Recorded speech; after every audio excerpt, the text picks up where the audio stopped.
video kali ini kita akan membahas mengenai contoh normalisasi, kemudian nanti akan dijelaskan mengenai bagaimana normalisasi dalam bentuk normal yang pertama, kemudian dalam bentuk normal yang kedua atau 2NF, dan yang terakhir pada bentuk normal yang ketiga atau 3NF. Baik, berikut saya akan menunjukkan contoh dari normalisasi. Jadi di sini ada contoh database perpustakaan. Di sini database sederhana ya, yang belum dinormalisasi, di mana semua informasi disimpan dalam satu tabel, gitu ya. Seperti yang tadi saya sampaikan di video sebelumnya, bahwa di normalisasi kita tidak hanya menyimpan dalam satu tabel, tapi nanti kita akan memecah menjadi beberapa tabel, gitu ya. Di sini pada tabel ini berisi beberapa kolom. Kolom yang pertama yaitu kolom untuk ID peminjaman, kemudian ada tanggal peminjaman, ada ID member, nama peminjamnya, kemudian alamatnya di mana, kode buku, dan judul buku yang dipinjam. Pada tabel ini dapat Anda lihat bahwa kolom judul buku yang dipinjam terdapat lebih dari satu nilai. Nah, seperti ini maka perlu kita normalisasi. Maka sekarang kita akan menuju ke bentuk normal yang pertama. Berikut ini adalah contoh suatu database perpustakaan sederhana yang belum dinormalisasi. Jadi di sini saya akan memberikan contoh dari yang sebelumnya saya jelaskan mengenai bentuk normal 1NF, 2NF, dan 3NF.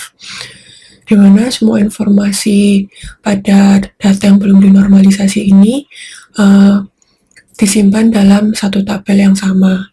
Jadi di sini ada tabel sederhana yang berisi, yang pertama ada ID peminjaman, kemudian ada tanggal peminjaman, kemudian ada ID member, kemudian ada nama, kemudian ada alamat, kemudian ada kode buku, dan ada judul buku yang dipinjam. Jadi pada tabel ini dapat Anda lihat bahwa ada kolom judul buku yang dipinjam terdapat lebih dari satu nilai. Seperti ini. Ini juga ada lebih dari satu nilai. Gitu.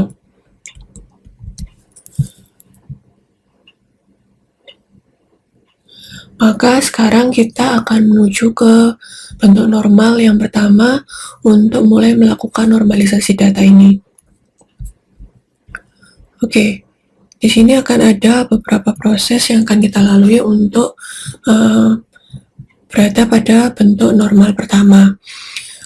Jadi pada bentuk normal pertama atau pada aturan first NF ini, tiap nama atribut itu harus unik. Jadi bisa Anda lihat di sini ada beberapa atribut seperti yang tadi saya sampaikan, di sini sifatnya unik. Gitu ya. Jadi tiap nama atribut harus unik pada form normal yang pertama ini. Kemudian setiap sel tabel harus berisi satu nilai, atau tiap nilai atribut di sini harus berisi nilai yang tunggal. Jadi berbeda seperti yang tadi ada di data yang belum dinormalisasi, di mana ada satu sel seperti ini yang memiliki beberapa nilai.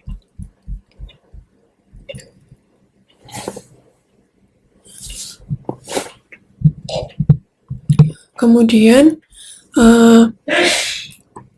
setiap record harus bersifat unik, jadi tidak boleh ada baris yang diulang lebih dari satu kali.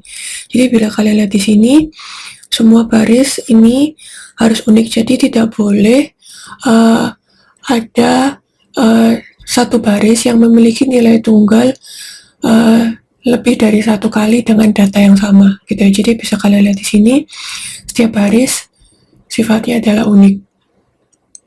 Jadi pada bentuk normal yang pertama ini, setiap baris memiliki nilai tunggal pada tiap atribut ataupun kolom. Gitu ya, bisa kalian lihat di sini tidak ada nilai yang sama. Jadi pada bentuk normal yang pertama ini dapat Anda lihat pada kolom buku yang dipinjam memiliki satu nilai di tiap baris berbeda dengan bentuk yang tadi belum dinormalisasi. Jadi tidak ada pengelompokan berulang seperti pada tabel yang belum dinormalisasi sebelumnya. Yaitu kalau di tabel yang belum dinormalisasi, di ID peminjaman, tanggal peminjaman, ID member, kemudian nama dan alamat, di sini ada pengelompokan yang berulang. Kemudian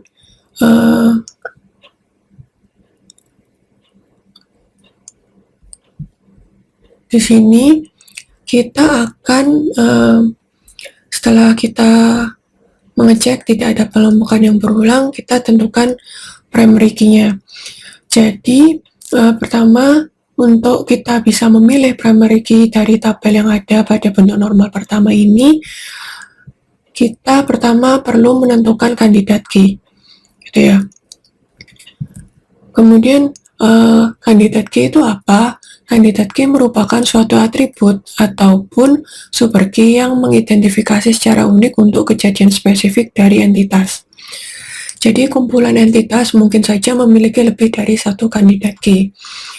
Jadi di tabel ini yang bisa menjadi kandidat key yaitu ID peminjaman, kemudian ada ID member juga, kemudian ada juga kode buku, itu bisa menjadi kandidat key. Kemudian tadi kan kita ingin menentukan primary key. Primary key sendiri itu harus bersifat unik, gitu ya, jadi tidak boleh memiliki nilai ganda. Nah, tapi kalau misalkan di sini kalian lihat ada IDP 001 pada kolom ID peminjaman ini muncul 2 kali, begitu juga pada IDP 003. Jadi di sini ada 2 buah atribut yang akan digabungkan menjadi satu primary key, gitu ya. Jadi kita perlu membuat suatu composite key. Jadi composite key ini menggunakan 2 buah atribut yaitu ID peminjaman dan kode buku untuk menjadi satu menjadi primary key. Jadi di sini kita gunakan kode buku juga. Jadi kita kode buku dan ID peminjaman. Kode buku ini bersama dengan ID peminjaman adalah pasangan yang unik. Jadi tidak boleh ada yang sama. Jadi misalkan di sini ada IDP 001, kemudian di bawahnya adalah IDP 001. Kalian lihat di sini kode buku adalah B01, kemudian bawahnya harus berbeda, yaitu W01. Jadi akan bersifat unik pasangannya.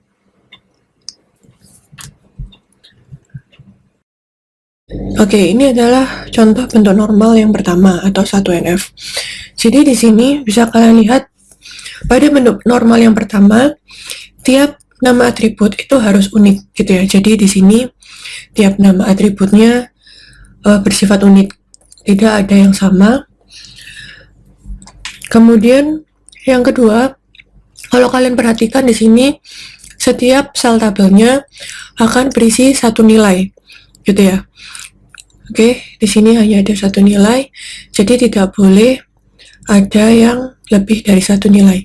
Jadi misalkan ini sel tabel gini ya. Ini sel tabel untuk IDP 001, di sini kan ada 2 nilai judul buku yang dipinjam, gitu ya.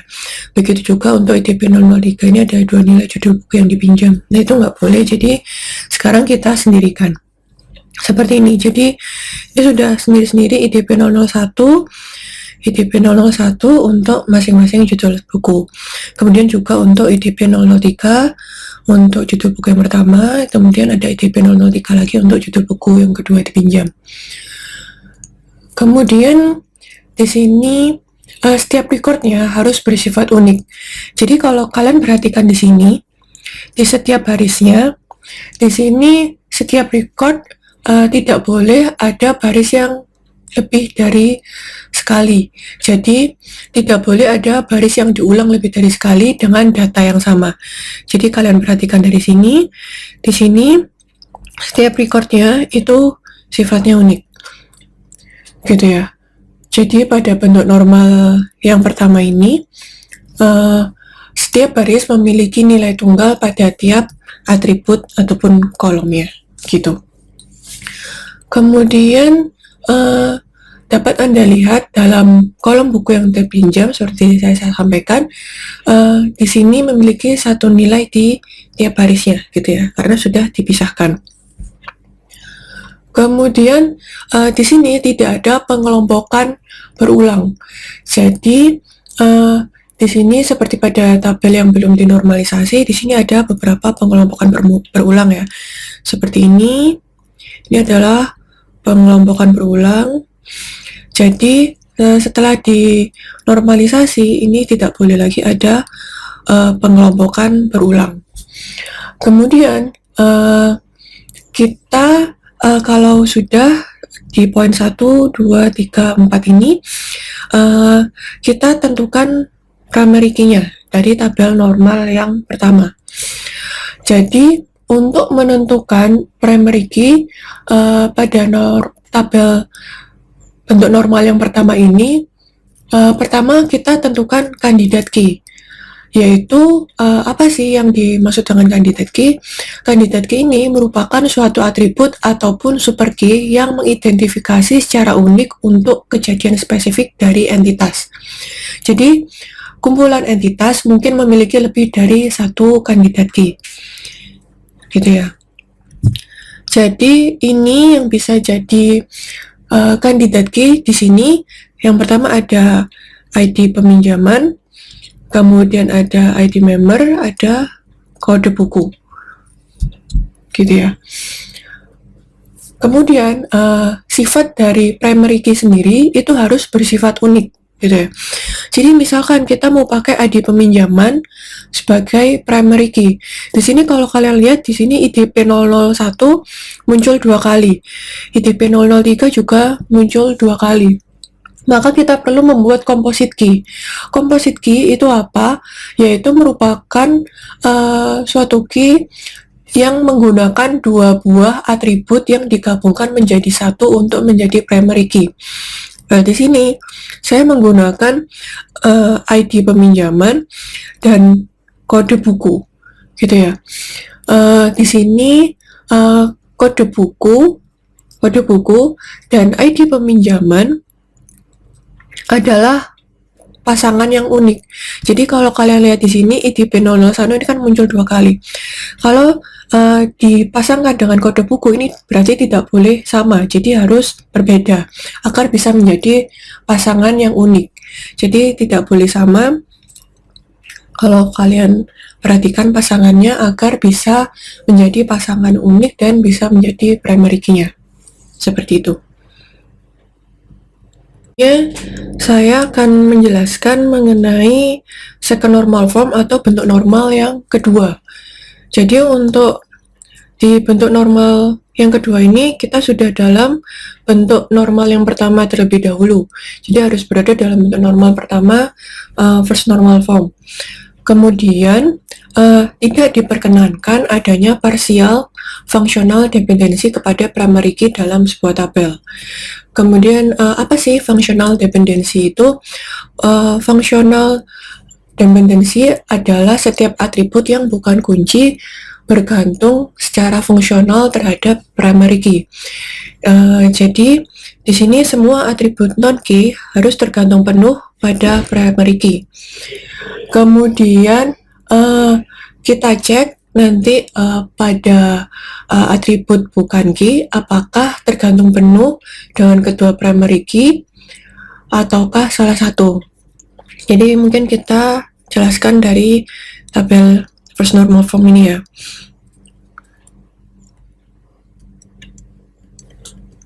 Kemudian kalau kalian lihat di sini ada atribut yang bukan key adalah yang pertama itu tanggal peminjaman. Oke, ini tanggal peminjaman.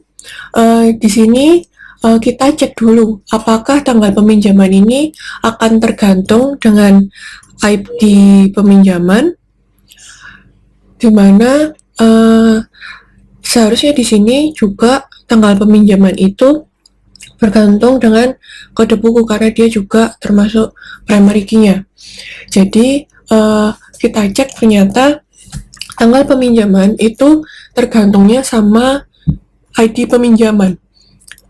Dimana bila ID peminjaman ini berubah, maka tanggal akan berubah, gitu ya.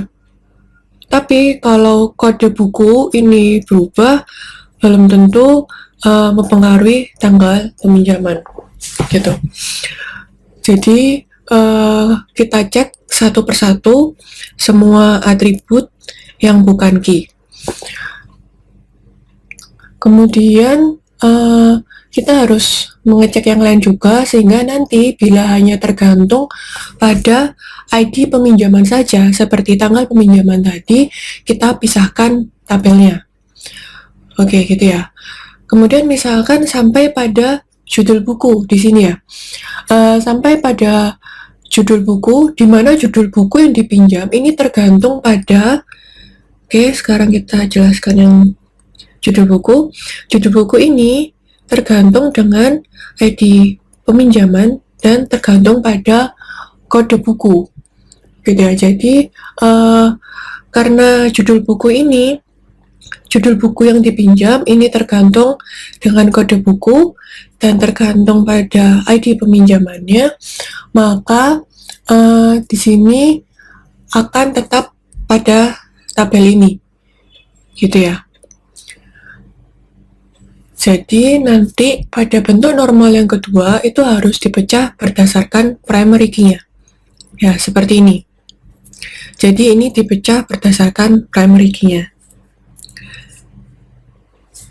Jadi seperti nama di sini kan hanya bergantung pada ID peminjaman, begitu juga dengan alamat, gitu ya. Dan di sini kalau kalian lihat pada bentuk normal yang kedua ini dipecah menjadi dua tabel, yaitu tabel peminjaman dan tabel detail peminjaman, begitu. Tabel peminjaman ini berisi tanggal, kemudian ID member, nama, dan alamat. Kemudian untuk mengidentifikasi record secara unik menggunakan primary key berupa ID peminjaman yang telah ada, gitu ya. Jadi bisa kalian lihat kalau tanggal peminjaman, nama, alamat di sini tergantung dengan ID peminjaman, gitu. Kemudian di sini untuk tabel detail peminjaman sebagai tabel utamanya berisi dengan ID peminjaman, kemudian ada kode buku dan judul buku. Jadi bila kalian lihat di sini nama dan alamat di tabel peminjaman ini belum dipisah menjadi tabel tersendiri. Walaupun alamat di sini bergantungnya pada ID member, bukan ID peminjaman, gitu ya. Hal itu dikarenakan pada bentuk normal kedua kita hanya menekankan pada primary key di tabel utamanya di sini, gitu. Jadi pada bentuk normal yang kedua ini semua partial dependency dipisah ke tabel yang berbeda.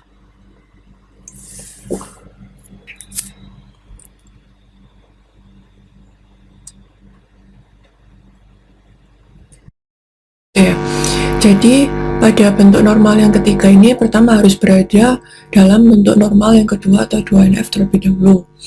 Kemudian tidak diperkenankan adanya transitive functional dependency atau ketergantungan transitif, gitu ya. Jadi suatu atribut bukan kunci harus sudah tergantung penuh dengan primary key-nya, gitu. Jadi apa sih yang dimaksud dengan transitive dependency? Jadi misalkan ada A, gitu ya, kemudian ada B.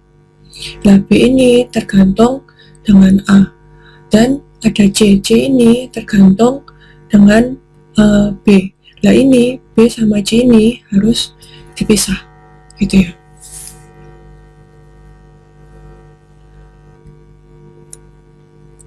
Kemudian di sini atribut bukan kunci seperti saya samakan harus sudah tergantung penuh dengan primary key-nya. Jadi pada bentuk normal ketiga, sini jika terdapat suatu atribut yang tidak tergantung dengan primary key, tapi tergantung dengan field lain, maka perlu dipisah ke tabel baru atau bisa dikatakan semua atribut non-primary key tidak tergantung atribut non-primary key lain. Nah, misalnya apa kalau di sini? Jadi, saya ambil contoh untuk menunjukkan di tabel normal yang kedua. Pada tabel peminjaman di sini kalian lihat bahwa atribut alamat, atribut alamat di sini bergantung pada nama membernya, gitu ya. Dan nama member ini bergantung sama ID membernya, gitu. Jadi ini harus dipisah untuk nama dan alamatnya. Jadi di sini alamat ini tidak tergantung dengan ID peminjaman.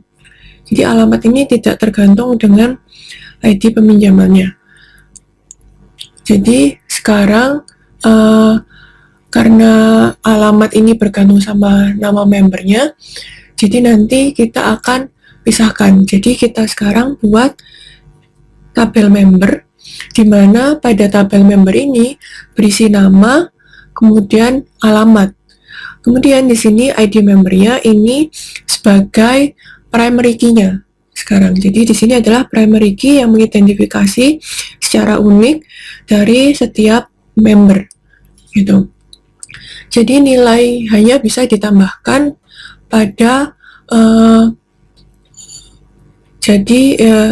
nilai ini, jadi kalau misalkan pada tabel peminjaman ini ada kolom ID member ya. Nah, kolom ID member ini sebagai foreign key, gitu. Nah, ini merujuk ke primary key tabel member. Jadi akan menghubungkan antara tabel peminjaman ke tabel member, gitu. Jadi nilai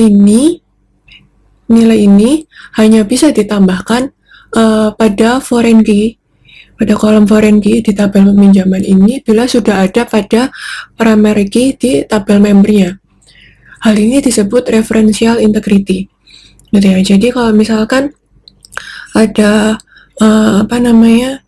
member yang belum terdaftar, tidak bisa ditambahkan di sini karena foreign key-nya ini belum ada di primary key pada tabel membernya.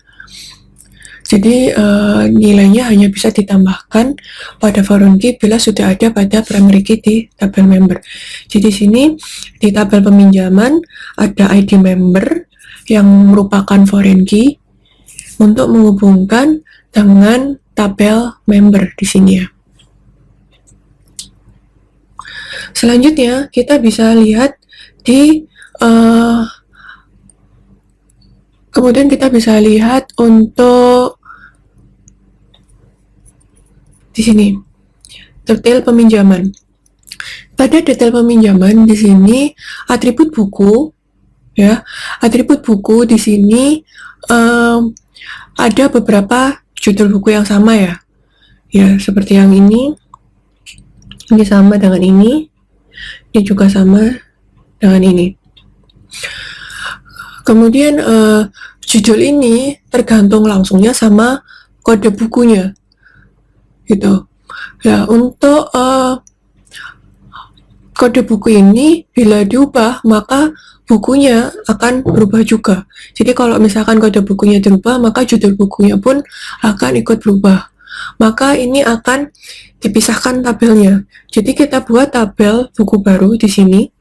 Oke, kita buat tabel buku baru yang mana berisi judul buku dan ID buku atau kode buku, maksud saya kode bukunya ini sebagai primary key yang mengidentifikasi secara unik setiap judul buku, gitu. Kemudian pada tabel detail peminjaman nanti akan menghubungkan atau menjembatani antara tabel buku dan tabel peminjaman, gitu ya. Jadi nanti ini nanti akan dijembatani seperti ini. Nah, seperti ini. Jadi nanti tabel detail peminjaman akan menghubungkan atau menjembatani antara tabel buku dan tabel peminjaman, di mana pada tabel detail peminjaman ini berupa intersection tabel yang terdapat foreign key, kode buku, dan ID peminjaman, gitu ya. Jadi ini adalah primary key. Ini adalah primary key dari tabel peminjaman, kemudian kode buku adalah primary key dari tabel buku, gitu ya. Karena setiap member nanti dapat meminjam lebih dari satu buku, gitu. Jadi ini akan menghubungkan antara tabel peminjaman dan tabel buku.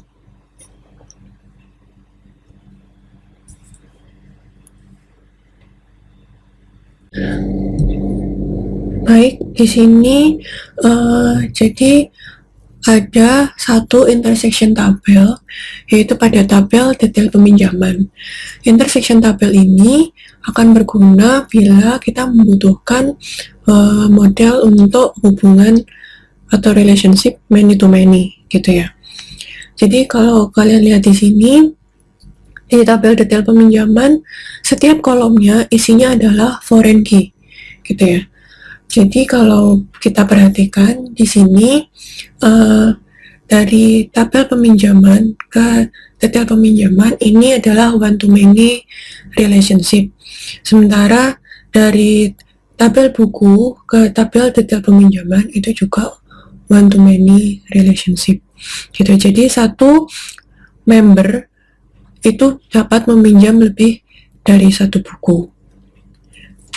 Dan satu judul buku itu bisa dipinjam lebih dari satu kali, gitu ya.